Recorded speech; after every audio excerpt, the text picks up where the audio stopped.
Hello students, आज हम बात करने वाले हैं ऑपरेशंस ऑफ ग्रेडिंग के बारे में कि जो हम ग्रेडिंग कर रहे हैं उसमें कौन कौन से ऑपरेशन हम फॉलो करते हैं, कौन कौन से प्रोसीजर को हम ऑप्ट करते हैं, तो उसके बारे में हम बात करने वाले हैं। पिछले लेक्चर्स के अंदर हमने ग्रेडिंग के बारे में जाना, इंपॉर्टेंस के बारे में जाना, क्या क्या रिक्वायरमेंट्स होती हैं जैसे drainage, cut fills, grade lines, nearby lines, इन सारी चीज़ों के बारे में बात की।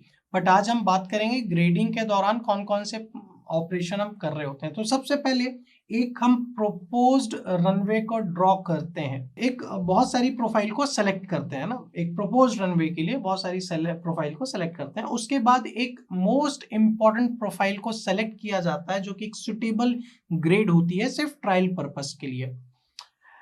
हमने एक चीज अब सेलेक्ट, पहले बहुत सारी प्रोफाइल में से एक सेलेक्ट कर ली रनवे के लिए।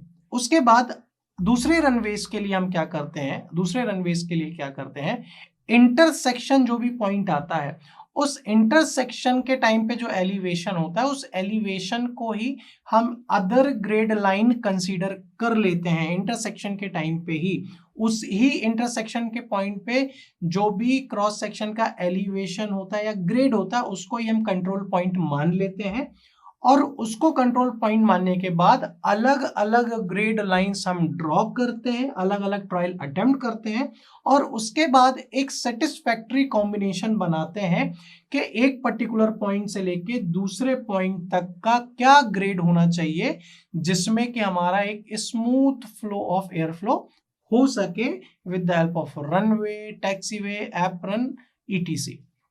तो आई होप आपको ये समझ में आया होगा किस तरीके से ऑपरेशन हमने किया। सबसे पहले साइट ले ली, उसमें से एक सेटिस्फैक्ट्री ले लिया, उस सेटिस्फैक्ट्री के ग्रेड को हमने बेस मान लिया, इंटरसेक्शन में हमने अदर रनवेज के लिए उसको बेस मान लिया, अलग अलग हमने ग्रेड लाइंस डेवलप की और एक सेटिस्फैक्ट्री कॉम्बिनेशन बना के हमने पूरा का पूरा रनवे का ग्रेड डिसाइड कर लिया। आई होप आपको समझ में आया होगा। Thank you very much.